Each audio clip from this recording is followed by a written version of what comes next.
This horror story is the story of Mr. Kit, shared with us from his own memories, and the night he wishes he could forget. It happened around the year 2012, not long after the great floods in Thailand.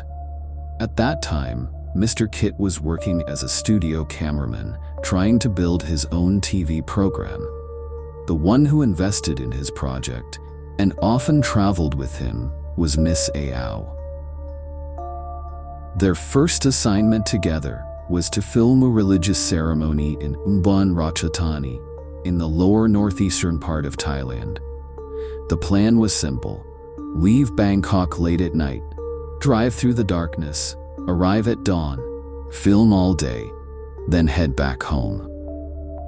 They left Bangkok close to midnight.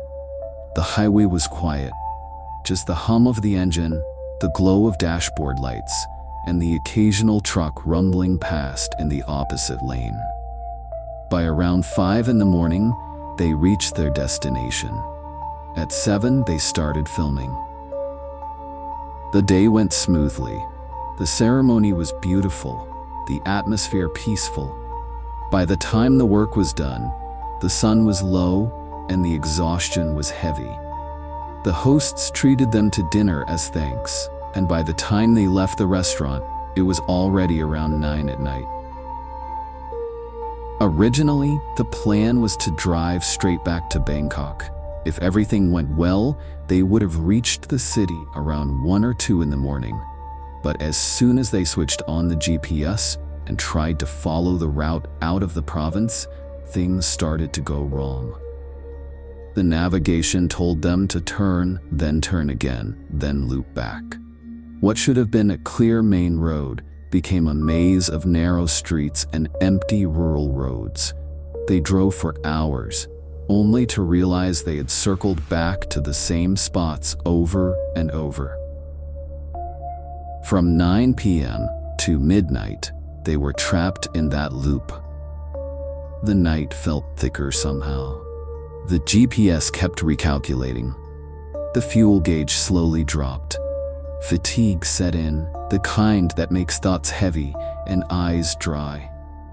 Finally, around midnight, Mr. Kit sighed and told Miss Aew that they should just find a place to sleep for the night and continue in the morning.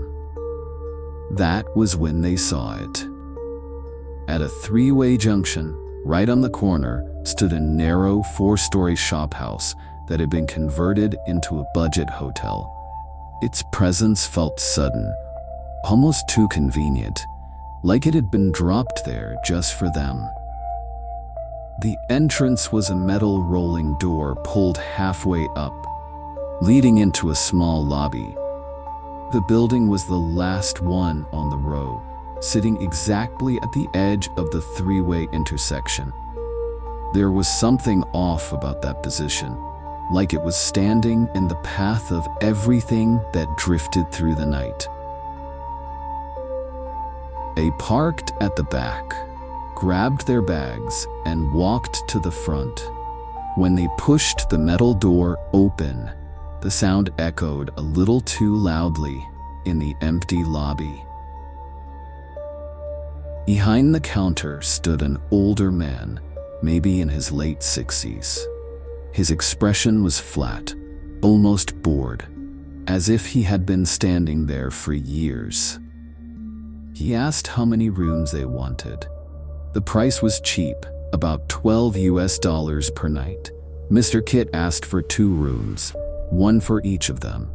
The old man told them that Miss Aew would stay on the 2nd floor in room 201, while Mr. Kit's room would be on the 4th floor, room 410, all the way at the far end. The rooms were not next to each other, not even on the same floor. The old man added something that stuck in the back of Kit's mind. "There's no need for a key," he said casually. "Just open the door and go in." He brushed it off as a strange local quirk. They were tired. They just needed sleep. First, he walked Miss Aew to her room on the 2nd floor. The corridor was quiet, but not particularly unsettling. He made sure she was settled in, then took his own luggage and headed upstairs alone.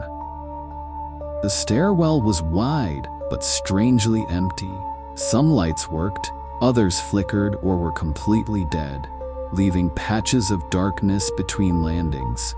Even though there were cars parked at the back, the interior felt unnaturally quiet, like a building that had forgotten people. When he reached the 4th floor, the silence became heavier. Room 410 was at the far left end of the corridor, the last door. The number plate was slightly crooked. He pushed the door open. The first thing that hit him was the smell. It was a thick, stale odor, damp wood, old dust, and something else underneath, something sour and animal-like.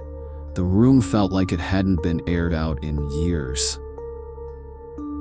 The furniture was old and worn.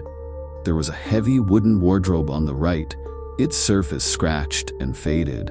A small 14-inch CRT television sat on a stand, tuned to nothing but static. The air conditioner was mounted on the wall, but someone had boxed it in with a wooden frame, making it look like part of an old cabinet. On the walls, faint writing and scribbles covered the paint. Names, phone numbers, crude jokes. It looked more like the inside of a public restroom than a guest room. Still, he was too tired to care. He dropped his bag on the sagging mattress, grabbed his towel, and headed for the bathroom. Inside, things were even more primitive. The shower head didn't work. The only way to bathe was to use the plastic dipper and the big water jar in the corner. He muttered to himself that he could